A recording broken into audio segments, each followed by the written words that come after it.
Assalamualaikum warahmatullahi wabarakatuh. Sebelumnya, nama saya Kartika Kusuma Wardani, NPM 2011-080212 dari kelas C, Prodi Bimbingan Konseling Pendidikan Islam, mata kuliah Konseling Multikultural dengan dosen pengampu Bapak Herdiansyah Masya MPD. Di video kali ini saya akan membahas tentang 10 faktor yang menjadi pertimbangan konseling multikultural. Yang pertama ada religious atau spiritual identity, bersifat keagamaan, yaitu sikap dan perilaku yang patuh dalam agamanya serta toleran antar agama. Kedua, economic class background atau latar belakang kelas ekonomi. Nah, kita sebagai konselor ini perlu mengetahui bagaimana latar belakang atau keadaan ekonomi dari klien kita. Kemudian yang ketiga ada jenis kelamin atau seksual. Nah, jenis kelamin juga ini kita perlu mengetahui karena dalam pengambilan keputusan seseorang ini antara laki-laki dan perempuan akan berbeda karena biasanya laki-laki lebih mengedepankan akal sedangkan perempuan mengedepankan perasaan. Yang keempat ada perkembangan psikologis. Nah, pengembangan psikologis ini adalah perubahan perilaku, mental, atau pikiran individu yang perlu kita ketahui. Yang kelima ada etnis atau racial identity atau disebut juga etnis identitas rasial.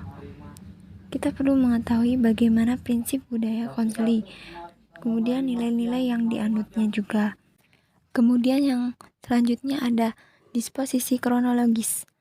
Nah, disposisi kronologis ini adalah kita sebagai konselor dituntut untuk membuat catatan-catatan kecil mengenai permasalahan apa saja yang dihadapi oleh klien kita.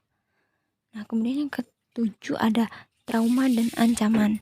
Trauma dan ancaman ini kita itu sebagai konselor perlu juga mengenali apakah permasalahan yang dialami klien kita ini memiliki trauma berat atau ancaman di masa lalunya. Kemudian yang kedelapan ada sejarah keluarga.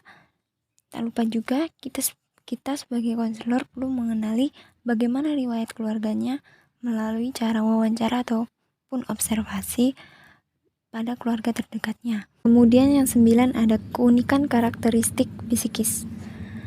Nah, kita perlu mengenali bagaimana nih karakteristik psikis klien kita.